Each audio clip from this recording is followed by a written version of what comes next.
Graça e paz, meus irmãos.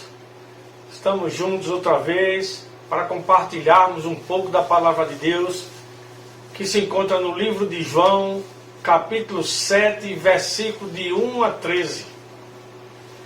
Vem junto comigo. Pega a tua Bíblia, vamos conferir o que é que Jesus está querendo dizer. O que é que a Bíblia está querendo dizer nesses 13 versículos? Capítulo 7, versículo de 1 a 13, livro de João. Vamos lá, me acompanha. Vamos destrinchar aqui essa leitura. Vamos ver o que ela está querendo dizer. Vamos ver quem é que está por trás das entrelinhas. Vamos lá, vamos fazer esse estudo. Vem comigo. Vamos começar a leitura. Capítulo 7, versículo 1, livro de João.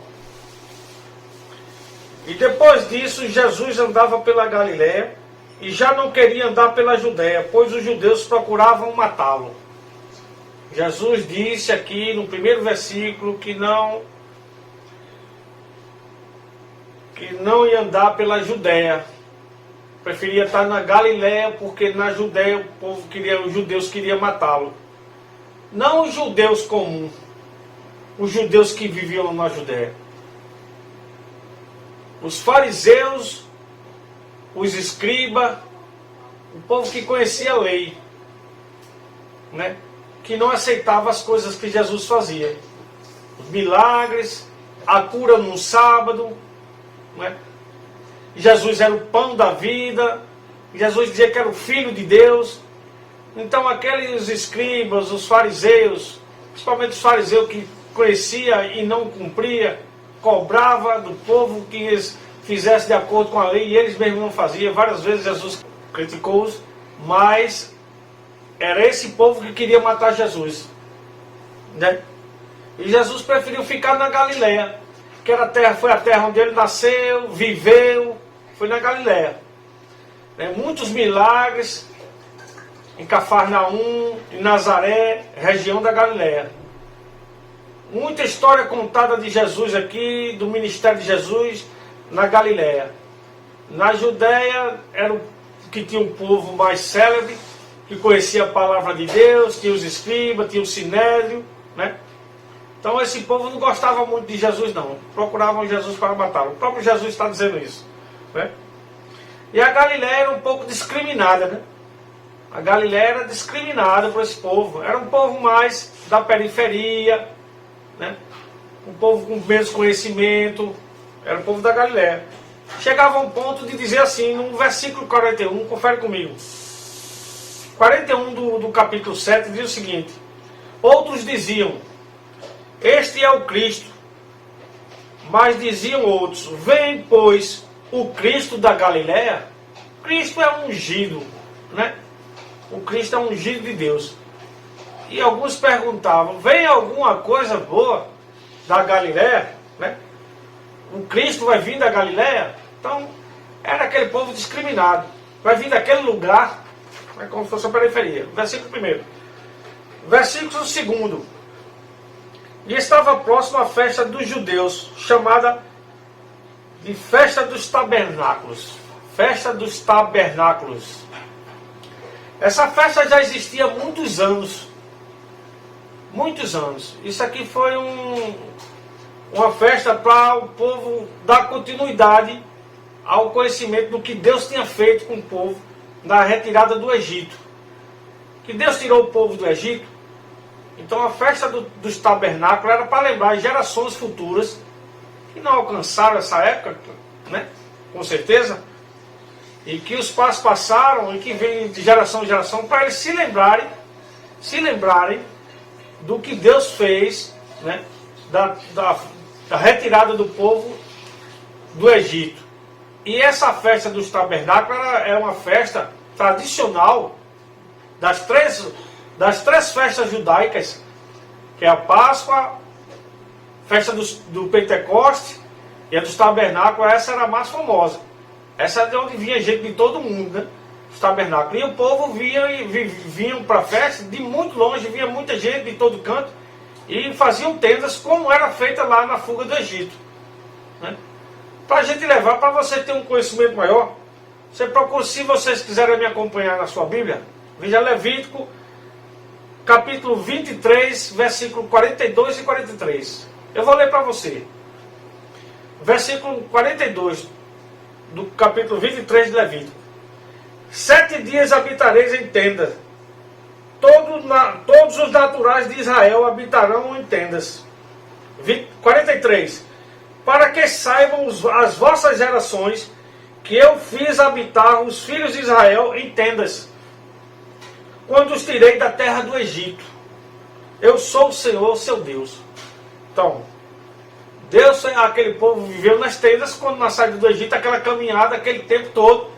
E o povo, quando tinha os lugares, eles iam avançando e fazendo tendas para morar. Né? Então, a festa dos tabernáculos. E mesmo nesses dias de Jesus Cristo, o povo via de longe e construía tendas mesmo. Cultural. O povo fazia essas tendas mesmo, para passar aqueles dias nas tendas, que era uma semana, né? Uma semana de festa. Ok?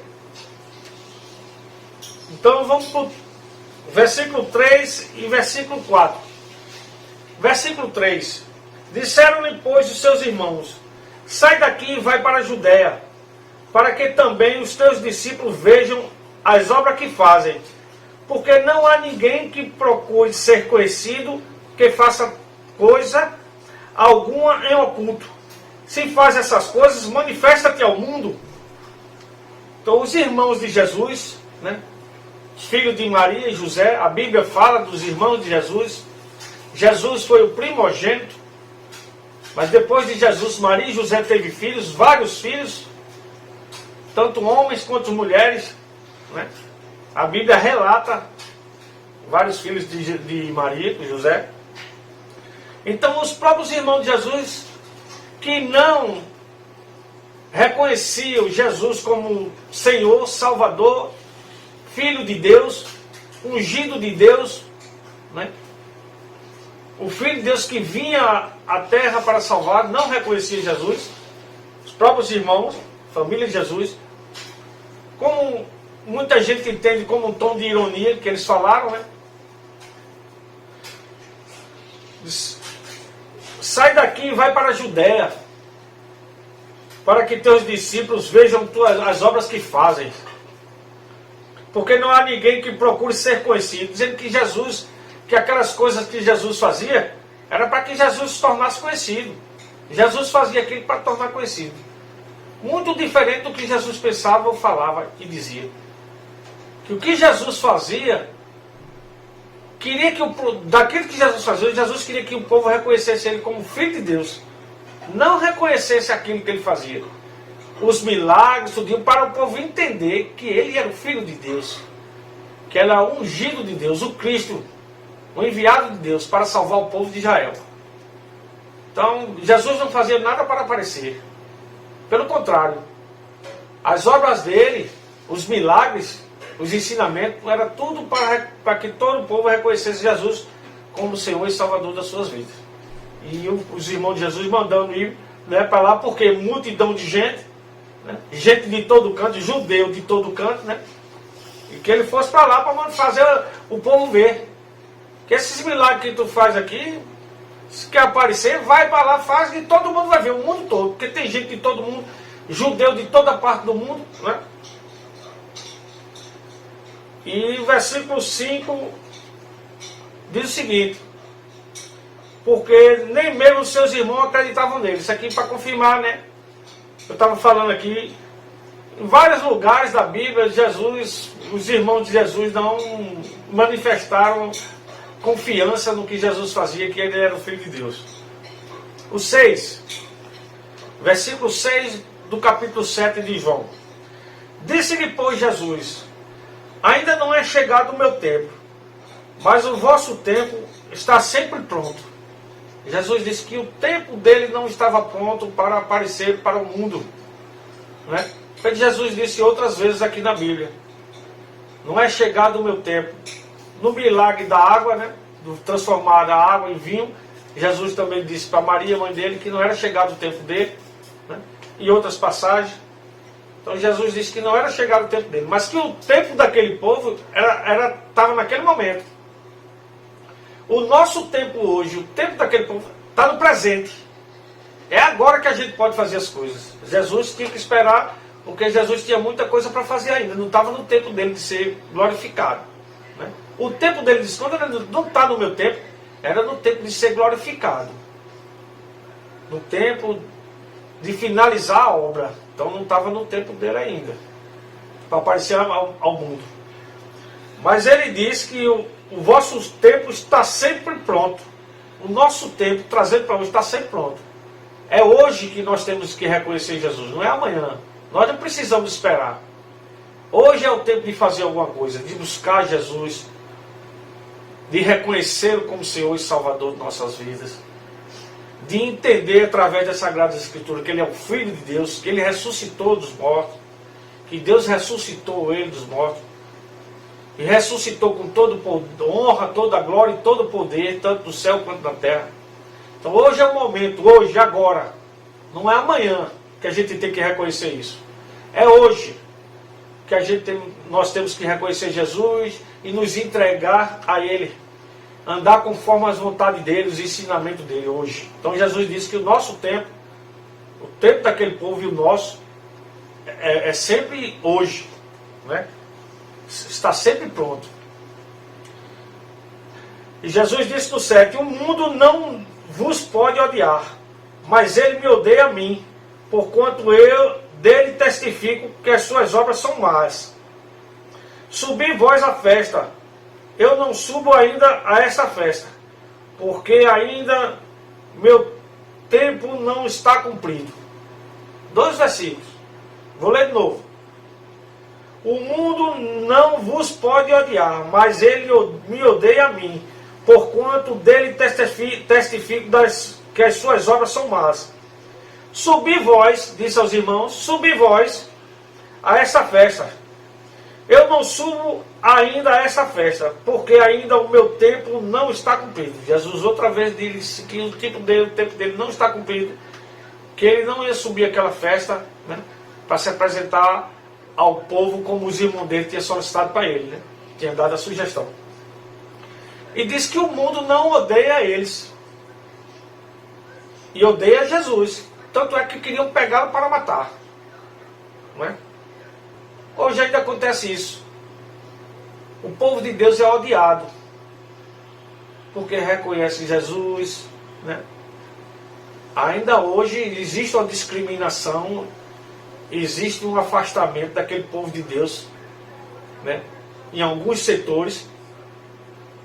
Não quero nem aceitar o povo que é evangélico, porque eles odeiam tanto a Jesus e os seguidores dele.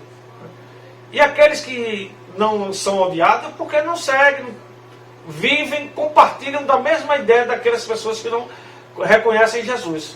Ainda hoje é assim. Isso acontece hoje. O povo odeia Jesus, muitos odeiam Jesus, e aquelas pessoas que não vivem caminhando com Jesus Cristo, com os ensinamentos, né, através do Espírito Santo, guiando sua vida, essas pessoas que não andam assim, o mundo não odeia. Okay? É o que Jesus disse. E mandou o povo subir a festa, porque o tempo dele não era chegado. Vocês podem subir. O povo não tem nada contra vocês. O 9. E havendo-lhes dito isto, ficou na Galiléia. No 10. Mas quando seus irmãos já tinham subido a festa, então subiu ele também, não manifestamente, mas como em oculto.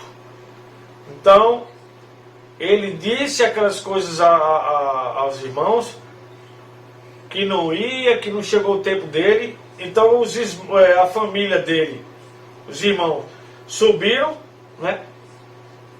E ele depois subiu. Não quis subir com os irmãos, não quis subir com o grupo, tanto é que ele subiu sozinho, não se manifestou, foi reconhecido, parafraseando aí, mantendo a ideia do que ele podia ter feito, foi lá, reconheceu a localidade, escutou as murmurações, os comentários, ficou lá, andou junto com o povo, né? Subiu a festa. multidão. Então, escutou no caminho muitas coisas, murmurações, comentários, né? E subiu só. Nem com os discípulos ele foram. Até para não estar em grupo, para não ser identificado. Não é isso? No 11, ora, os judeus procuravam na festa e diziam: onde está ele? Onde está ele? Onde está? Se perguntavam entre si. Olhavam os grupos, Jesus não estava em grupo. Jesus tinha costume de estar sempre com seus discípulos, ensinando, né? Fazendo milagres. Sempre tinha multidão caminhando com Jesus Cristo. Então ele não viu nenhuma multidão, nenhuma aglomeração. Então procuravam Jesus e não achavam, junto da família. E Jesus ia oculto lá, observando tudo. E Jesus subiu e estava na festa. E deve ter percebido que os judeus estavam procurando ele, né? E no 12 diz o seguinte: e havia uma grande murmuração entre a multidão a respeito dele. Diziam alguns: ele é bom. E outros diziam: não, antes engana o povo. Trazendo para os dias de hoje. Murmuração naquele tempo, muita gente falando, um dizendo que é bom, outro dizendo que ele enganava o povo, que não era bom. Trazendo para os dias de hoje. Aqui tem dois tipos de pessoas. Daquela época que ainda existe hoje, né? Existe o povo que diz que Jesus é bom, que é maravilhoso, que ajuda, que abre portas, né? Que restaura a saúde. Isso é um povo. É aquele que dizia que ele era bom. Mas esse povo que diz que ele é bom hoje, que faz milagre, que reconhece, não se entrega na mão de Jesus. Não quer viver conforme os ensinamentos de Jesus. Os ensinamentos de Jesus. Reconhece que Jesus é bom, que faz milagres, que restaura a saúde, que abre portas, mas não quer andar conforme a vontade de Deus. Não quer estar lendo, não quer estar estudando, não quer estar louvando, não quer estar aprendendo com Jesus Cristo. Era aquele povo que dizia que ele era bom também. E hoje tem um tempo também o outro que dizia que era mal, que ele era enganador, e hoje também. Que nem reconhece Jesus, acha que a Bíblia é uma historinha, que isso aqui não aconteceu. Muita gente ainda pensa assim, né? Que ignora Jesus Cristo, que não quer nem escutar, né? Veja bem, as duas pessoas. Agora hoje tem a terceiro grupo de pessoas, que é aquele que reconhece Jesus como Salvador, que já entregou a vida nas mãos de Jesus, que buscam, que louvam, que lê a palavra, que estuda, que pede direção, que o Espírito Santo guia, que dá espaço ao Espírito Santo para guiar a sua vida. Esse tipo de pessoa. Como também tinha alguns naquela época. Os discípulos eram uma dessas pessoas que reconheciam Jesus. Não é? Até um pouco mais lá na frente. Mas reconhecendo Jesus. E o 13, no último versículo dessa parte desse estudo, diz o seguinte: todavia ninguém falava dele abertamente, por meio dos judeus. Diante de tudo, das murmurações, dos comentários, ele é bom, ele é ruim, mas na frente dos judeus, não é dos judeus, que todos eram judeus, né? A maioria ali, 90% desse povo era o povo judeu, que vinha de todas as partes do mundo. Aqui a palavra de Deus é que diz. Era na frente dos escribas, dos fariseus. Ninguém falava na frente dele. Porque alguma coisa mais assim, se eles entendessem que aquele povo estava glorificando o nome de Jesus, estava reconhecendo Jesus como poderoso, como Salvador, no mínimo eles iam questionar e procurar saber que história era que eles estavam conversando, né? Porque eles eram do contra. Então, pessoal, isso é uma pequena porção da palavra de Deus, né, do versículo 1 ao 13. Espero que vocês tenham acompanhado diante das suas Bíblias, conferido comigo, ponto a ponto. Que Deus continue nos abençoando, em nome de Jesus Cristo, que nós possamos reconhecer Ele como Senhor e Salvador de nossas vidas. Amém? Fiquem na paz de Cristo.